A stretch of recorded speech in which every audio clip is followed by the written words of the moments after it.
Hey guys, welcome back again. So andito ko sa isang historical landmark na matatagpuan dito sa bayan ng San Nicolas, dito sa probinsya ng Batangas, which ang lugar na ito ay kilala sa tawag na Old Church Taal Ruins, kung saan ito yung historical place ng lumang simbahan ng Taal mula nung pagputok noon ng bulkang Taal noong 1754. So let's go guys, tuklasin naman natin ang isang historical landmark na ito matatagpuan dito sa probinsya ng Batangas.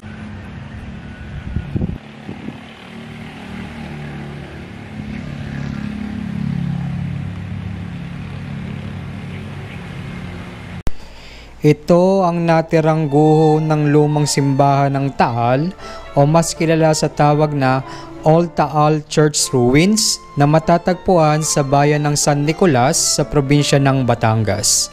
Ayon sa kasaysayan at mga istorya na ang lumang simbahang ito ay tinayo ng mga Agustinong praile noong 1575 sa pangunguna ni Padre Diego de Espinar, isang Agustinong pare, para ialay sa patron ng simbahan na si San Martin de Tours. 3 taon makalipas may tatag ang lumang bayan ng Taal, malapit sa lawa ng Taal. Nasa kasalukuyan, ang bayang ito ay ang bayan ng San Nicolas ng probinsya ng Batangas. Nagkaroon ng maraming suliranin na simbahang ito, katulad na lamang ng mga natural na kalamidad, pananakop ng mga dayuhan at iba't iba pa. Ang matinding pinsala nangyari sa simbahang ito ay noong taong 1754, kung saan ayon sa kasaysayan ay nagkaroon daw ng malakas na pag-alboroto at pagputok noon ng bulkang Taal, na sinundan pa ng malakas at sunod-sunod na lindol sa mga nakapaligid dito, kung saan tinagurian ito na The Great 200 Days Eruption, na nagsimula ang pag-alboroto ng bulkang Taal noong taong ito mula Mayo 15 hanggang Disyembre 1. At dahil nga sa matinding pag-alboroto ng bulkang Taal, nagkaroon din ng malalakas at sunod-sunod na pagyanig ng lupa, ay nawasak ang mga bayan na nakapaligid dito.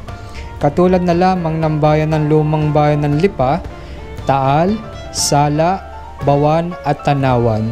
Maraming mga namatay at ari-arian na nawasak, katulad na lamang na simbahang ito ng Taal, na napinsala sa trahedyang ito.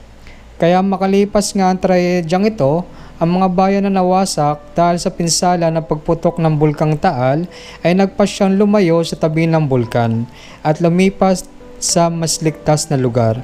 Katulad ng lumang bayan ng Taal, nagpasyang lumipat sa mas ligtas na lugar ang mga mamamayan dito, sa pangunguna ni Padre Francisco Boncocello, patungo sa isang mataas na lugar malapit sa baybayan ng Balayan at ilog ng Pansipit.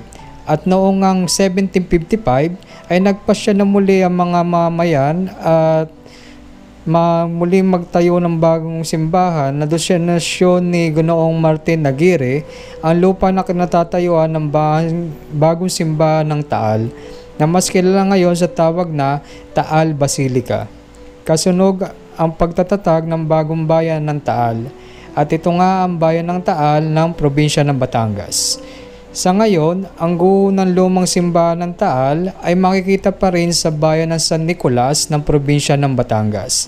At tinuturing din isa sa mahalagang parte ng kasaysayan ng probinsya ng Batangas na isa din na National Historical Landmark sa bansa.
Yeah.